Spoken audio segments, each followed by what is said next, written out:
Día 25 de junio. Hace unos días hemos celebrado la conmemoración de San Juan Fisher y de Tomás Moro. Hemos ya leído la vida de San Juan Fisher, mártir, y leamos hoy la vida de Santo Tomás Moro, mártir, del año 1535. Este es uno de los dos grandes mártires de la Iglesia de Inglaterra, cuando un rey impuro quiso acabar con la religión católica y ellos se opusieron. El otro es San Juan Fisher. Tomás significa el gemelo, y en verdad que fue un verdadero gemelo de santidad y en cualidades como su compañero de martirio, San Juan Fisher. Nació Tomás Moro en Cheapside, en Inglaterra, en 1478. A los 13 años se fue a trabajar de mensajero en la casa del arzobispo de Canterbury, y éste, al darse cuenta de la gran inteligencia del joven, lo envió a estudiar al colegio de la Universidad de Oxford. Su padre, que era juez, le enviaba únicamente el dinero indispensable para sus gastos más necesarios, y esto le fue muy útil, pues como él mismo afirmaba después, por no tener dinero para salir a divertirme, tenía que quedarme en casa y en la biblioteca estudiando, lo cual le fue de gran provecho para su futuro. A los 22 años ya era doctor en abogacía y un profesor brillante. Es un apasionado lector que todos los ratos libres los dedicaba a la lectura de buenos libros. Uno de sus compañeros de ese tiempo dio de él este testimonio. Es un intelectual muy brillante, y a sus grandes cualidades intelectuales añade una muy agradable simpatía. Le llegaron dudas acerca de cuál era la vocación para la cual Dios le tenía destinado. Al principio se fue a vivir con los cartujos, pero después de 4 años se dio cuenta de que no había nacido para esa heroica vocación. También intentó irse de franciscano, pero resultó que tampoco era esa su vocación. Entonces dispuso optar por la vocación del matrimonio. Se casó, tuvo 4 hijos y fue un excelente esposo y un cariñosísimo papá. Su vocación estaba un poco más allá. Su vocación era actuar también en el gobierno y escribir libros. Para con sus hijos, para con los pobres y para cuantos deseaban tratar con él, Tomás fue siempre un excelente y simpático amigo. Acostumbraba ir personalmente a visitar los barrios de los pobres para conocer sus necesidades y poder ayudarles mucho.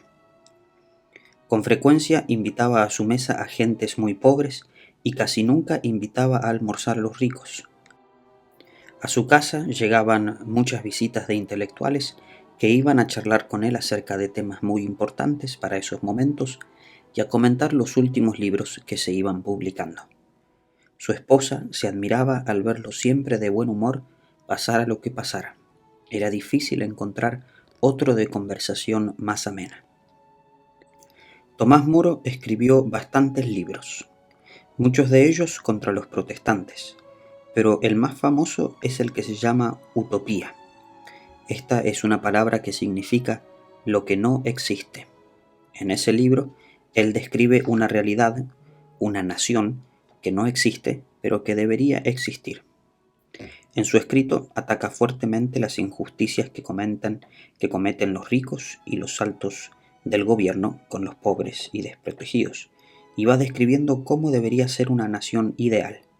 Esta obra lo hizo muy conocido en toda Europa.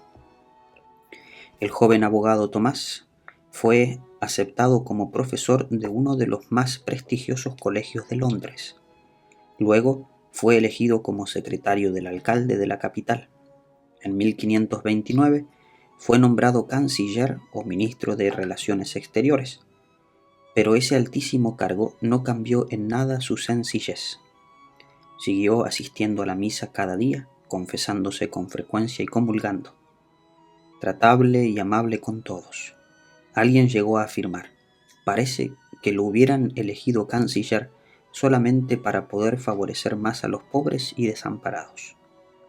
Otro añadía: el rey no pudo encontrar otro mejor consejero que éste. Pero Tomás, que conocía bien cómo era Enrique VIII, declaraba con su fino humor: el rey es de tal manera que si le ofrecen una buena casa por mi cabeza, me la mandaría cortar de inmediato. Ya llevaba 2 años como canciller cuando sucedió en Inglaterra un hecho terrible contra la religión católica. El impúdico rey Enrique VIII se divorció de su legítima esposa y se fue a vivir con la concubina Ana Bolena. Y como el sumo pontífice no aceptó este divorcio, el rey se declaró jefe supremo de la Iglesia de la Nación de Inglaterra y declaró la persecución contra todo el que no aceptara su divorcio o no lo aceptara a él como reemplazo del Papa en Roma. Muchos católicos tendrían que morir por oponerse a todo esto. Tomás Moro no aceptó ninguno de los terribilísimos errores del malvado rey, ni el divorcio ni el que tratara de reemplazar al sumo pontífice como cabeza de la Iglesia. Entonces fue destituido de su alto puesto. Le confiscaron sus bienes y el rey lo mandó como prisionero de la espantosa Torre de Londres. Santo Tomás y San Juan Fisher fueron los 2 principales de todos los altos funcionarios de la capital que se negaron a aceptar tan grandes infamias del monarca, y ambos fueron llevados a la torre fatídica. Allí estuvo Tomás encerrado durante 15 días.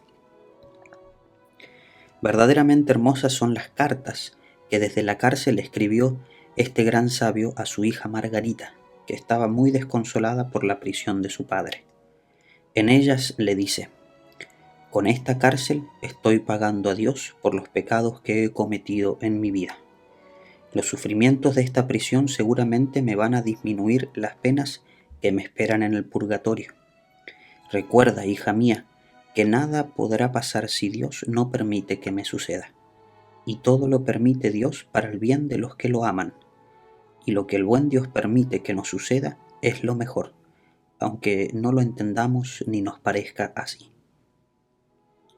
El día en que Margarita fue a visitar por última vez a su padre, vieron los 2 salir hacia el sitio del martirio a 4 monjes cartujos que no habían querido aceptar los errores de Enrique VIII. Tomás dijo a Margarita: mire cómo van de contento a ofrecer su vida por Jesucristo. Ojalá también a mí me conceda Dios el valor suficiente para ofrecer mi vida por su santa religión. Tomás fue llamado a un último consejo de guerra. Le pidieron que aceptara lo que el rey le mandaba y él respondió: tengo que obedecer a lo que mi conciencia me manda y pensar en la salvación de mi alma. Eso es mucho más importante que todo lo que el mundo pueda ofrecer. No acepto esos errores del rey. Se le dictó entonces sentencia de muerte. Él se despidió de su hijo y de su hija y volvió a ser encerrado en la Torre de Londres. En la madrugada del 6 de julio de 1535 le comunicaron que lo llevarían al sitio del martirio. Él se colocó su mejor vestido. De buen humor como siempre, dijo al salir al corredor frío: por favor, mi abrigo, porque doy mi vida, pero un resfriado sí no me quiero conseguir. Al llegar al sitio donde lo iban a matar, rezó despacio el Salmo 50. Misericordia, Señor, por tu bondad. Luego prometió que rogaría por el rey y los demás perseguidores, y declaró públicamente que moría por ser fiel a la Santa Iglesia Católica, Apostólica y Romana. Luego, enseguida, de un hachazo, le cortaron la cabeza. Tomás Moro fue declarado santo por el Papa en 1935. Un sabio decía: este hombre, aunque no hubiera sido mártir, bien merecía que lo canonizaran, porque su vida fue un admirable ejemplo de lo que debe ser un comportamiento de un servidor público, un buen cristiano y un excelente ciudadano.